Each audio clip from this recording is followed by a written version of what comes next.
When a brush fire broke out in an open field near Blue Mound, Texas, Kathy Enriquez was the only dispatcher on duty. She had immediately called out the local volunteer fire department. When one of them was injured at the scene, Lieutenant Mike Briggles did not report who it was over the radio, but Kathy suspected it was her 20-year-old son, Matt. He was unconscious. He was bleeding from the nose and the mouth. His helmet was cracked and broken, and the first thing that went through my mind was I'd killed Matthew Enriquez, one of my friends, one of my firefighters. Blue Mound Fire Department responding. Medical emergency. Pat couldn't relieve me. She's not trained to dispatch. I felt absolutely helpless. I wanted to run and scream. I wanted to get out of there and get to him. It's my child. But I couldn't. I couldn't leave. You all right? I was amazed that he actually looked at me and said, I need to get out of here. I was very glad that he was at least alive. There was a lot of fire around us, and it's moving a couple miles an hour. I needed to get him some medical attention real quick, but nobody could get to us. Okay. All right.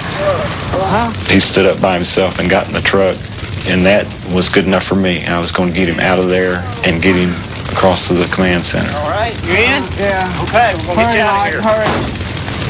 Okay, here we go. All right. Good.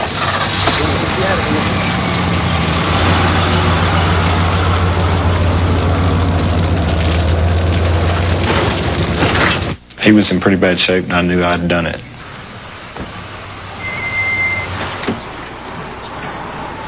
What happened, Mike?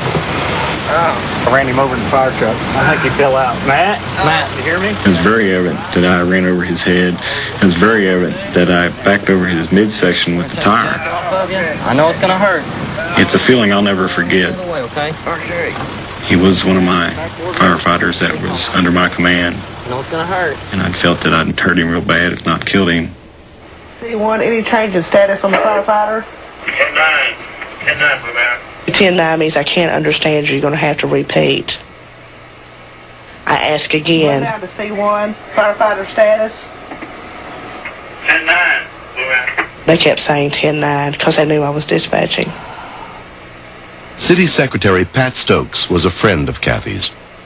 It was horrible to have to watch the pain she was going through, knowing this was her child.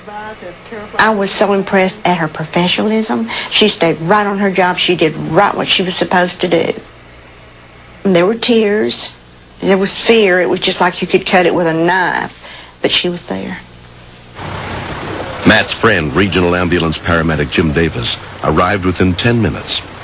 I kneeled down next to him and I asked him who he was because I couldn't recognize him. He was ran over. What do you got? He's been ran over. He had blood coming from his ears and from his nose. Yeah. I need careful. He had a large abrasion across the lower part of his rib cage, and he was bleeding internally. And that's not so we can stop in the field. We can only slow it down. No, we'll take care of it. I'm not going to let you die. I was concerned he might not make it. While Mike returned to fight the fire, 20-year-old Matt Enriquez was taken by Care Flight helicopter to a nearby hospital.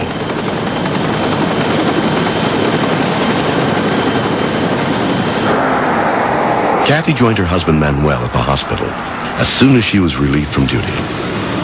When you're told that your son been run over, you feel like you lost your heart.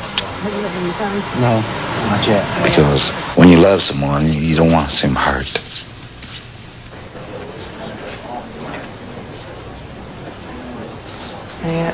As soon as I walked to the door, he said, Mama, I'm sorry. And he said, I kept thinking, God, please don't let me die. I want to go home. I kissed him, and I cried, and I rubbed his head and talked to him. You're going to be all right, man. But I was totally relieved, because when he said, Mama, I knew he was all right. Although their son suffered back and neck injuries in the accident, amazingly, Matt's only broken bones were in his jaw and ankle.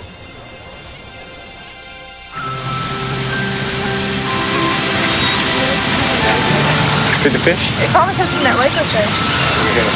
You go upstairs. Watch the back. In the months that have passed, Matt has been slowly recovering from his injuries. I still have a lot of neck pain and back pain, and my shoulder still hurts a lot. But other than that, I'm doing a lot better. Going down the aisle no matter what. My family gave me a lot of support. My fiance helped me recover a lot. I've seen how much she really cared for me, and that if I was hurt or healthy, she'd always be by my side.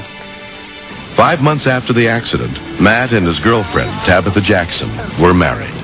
If you go through traumas like this, it makes your relationship stronger. You're more aware of how special it is and how precious it is and how fragile it is. We have to take each day like it's our last, because I could lose him at any time.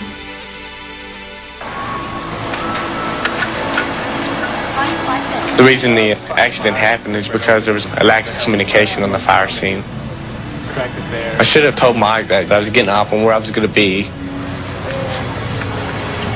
But when wearing the helmet and the truck backed up over my head, it probably crushed my skull because it cracked the helmet.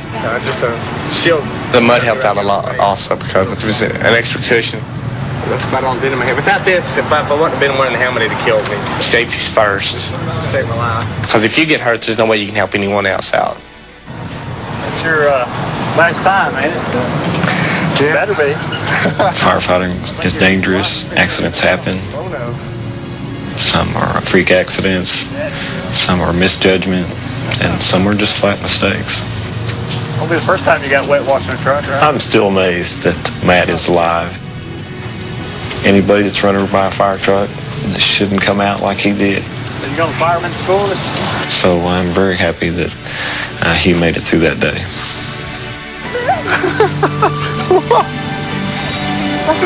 He has a whole lot to live for.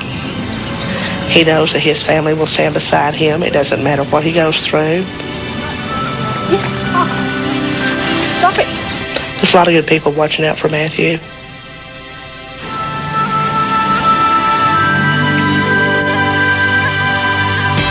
Next. This is a very bizarre call.